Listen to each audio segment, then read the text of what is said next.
To all who come to this happy place, welcome. Hey, so that intro might not be super applicable today. Welcome everybody to a creepier version of Offhand Disney. Today we will be donning our snorkels and goggles and taking a horrible headfirst dive into the world of European fairy tales. Now I mean, come on, we all tell our brothers or sisters or sons and daughters all these stories of fairy tales, princesses and princes and dragons and kings when they're younger, but they're a little darker than you would think. Today, I will be sifting through some classic and well-loved fairy tales that have a darker origin or darker story than you would remember, and I'm going to be comparing them to the Disney movies that they're based off of. Now, some of these origins and story differences you may know, but some of them may surprise you, so without any further ado, ladies and gentlemen, here is the dark history behind some of your favorite Disney movies. And please be aware, these are in no particular order. As far as I'm concerned, these are all equally messed up.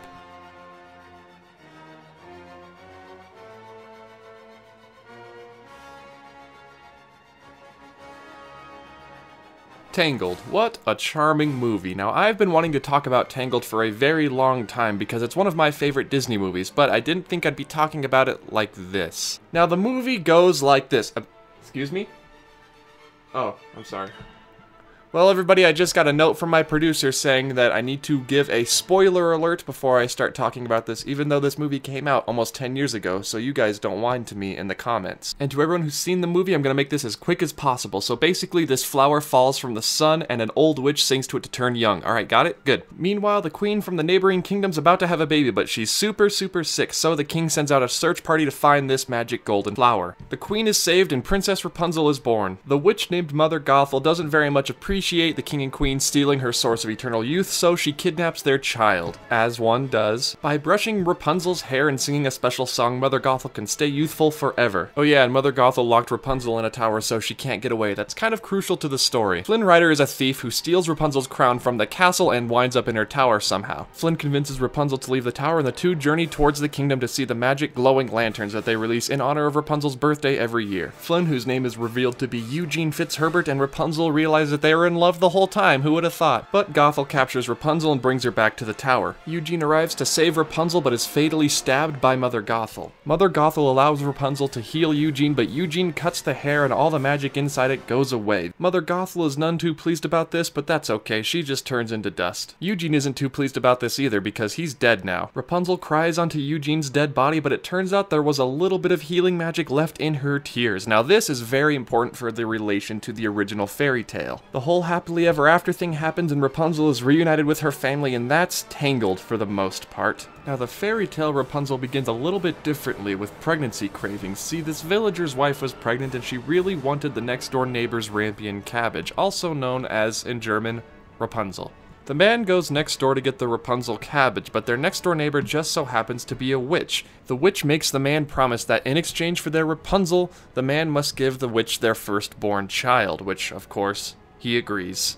When the child is born, the witch takes the child away from the villagers, locks her up in a tower, and names her, of course, Rapunzel after the lettuce that her mother craved so much she was willing to give up her firstborn child. One day, while out on a hunt, a prince got lost and wound up at Rapunzel's tower, and after studying what the witch said to have Rapunzel let down her hair, the prince eventually gained access to the tower and to Rapunzel. One day, the witch came back to the tower when Rapunzel and the prince were together. The witch threw the prince from the tower, and the prince landed in some thistles at the base of the tower. The prince went blind from the thistles going into his eyes, and nobody believed he was actually the prince because he was so beaten, bruised, battered, and torn up that he couldn't possibly be royalty. So, the prince was reduced to a homeless beggar wandering the wilderness for the next 9 months. Why 9 months? Well, you're about to find out. The witch then gets angry at Rapunzel for letting the prince in, so she throws Rapunzel out of the tower as well. Rapunzel is then left to wander the desert with no knowledge of the outside world. Eventually, she gives birth to a pair of twins, and through the crying and Rapunzel singing, the prince, who is blind, finds his way back to his beloved. Rapunzel then cries into her prince's eyes, and his blindness is healed for some reason, and the four, live happily ever after the end. So just remember next time you watch Tangled that it's based off of a story with horrible mutilation, terrible parenting, and giving up your child for a salad. So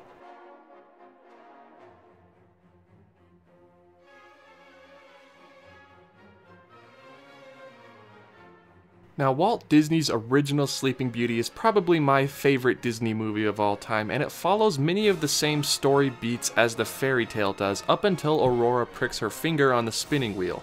Except her name isn't Aurora in the fairy tale, it's mainly just kept to the princess, or Briar Rose. When the princess pricks her finger on the spinning wheel, she stays asleep for 100 years. 100 years later, a prince, having heard of the legends of the old dilapidated castle and the beauty that sleeps within, goes and visits and finds Briar Rose asleep. He then, and I quote, gathers the first fruits of love and leaves. Yeah, these fairy tales are messed up. She then has twins, I guess sort of a running theme in these stories, and one of the babies sucks the splinter of the spinning wheel out of her hand, waking her up. Probably extremely confused. Oh no, but don't worry guys, we're just getting started. It gets a lot worse. Now, since the prince's encounter with Briar Rose, he has become king and married someone completely different, but he has not forgotten about the princess who sleeps forever. After the queen finds out the truth of what her husband has been doing, she writes Briar Rose a letter asking to see the twins, pretending to be the king. The king finds out about this letter, and instead of delivering the twins to the cook, he keeps them for himself and delivers the cook 2 butchered lambs instead of the babies because the queen was trying to get the king to eat his own children. And as punishment for his wife almost making him cannibalize his own children, the king burns his wife at the stake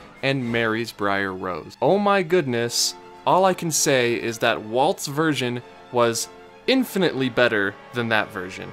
I think we can all come together and agree, though, that the prince/king was the actual villain to that story.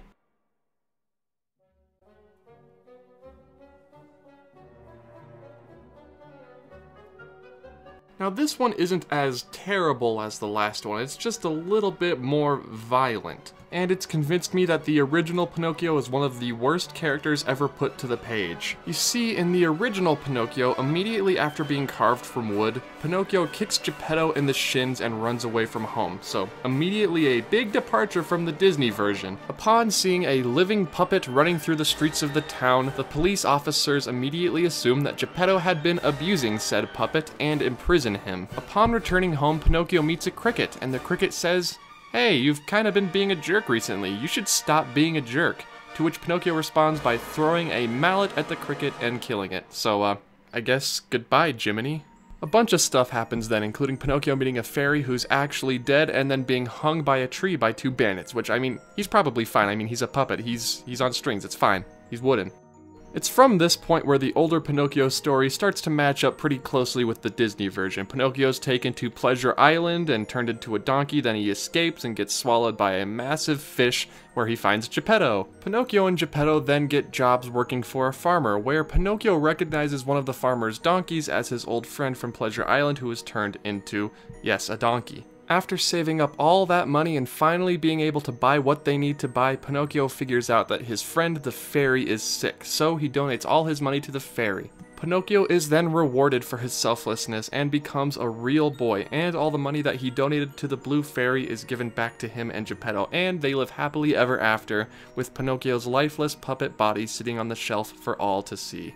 Now, I'm discovering a running trend here of the Disney versions of these fairy tales being a lot more family-friendly and, more palatable than the original versions of the stories that they're based on. Oh yeah, and I must point out that the Blue Fairy wasn't called the Blue Fairy in the original Pinocchio. She was instead called the Fairy with Turquoise Hair. It's a very important plot change. Now, I know this video is a little bit on the darker side, and by darker side I mean, geez, that was really intense. But as always, guys, I love hearing from you, so make sure to let me know down in the comments below what is your favorite Disney movie of all time, and what is your favorite Disney movie based specifically on a fairy tale, and why do you love that fairy tale / that movie so much? And lastly, I gotta ask you guys, would you be interested in seeing more videos along these lines from me more often? I don't blame you if that's a no, because this video was really dark, but just let me know down in the comments if you liked this video and if I should do more. But hey, even though all of them were pretty dark, we gotta remember that all Disney stories and all movies and all stories period come from somewhere, and that somewhere can be a little dark. Hello everybody, thank you very much for watching this video. I'd like to thank you all for watching this one specifically because it's more of a departure from my normal stuff that I usually do, more lighthearted things. So thank you very much for giving this one a chance. Just got 2 more things I gotta run by you guys. Remember, I will be in Disneyland from February 5th through February 9th, so if you're interested in seeing me there, I'd love to meet up with any of you guys.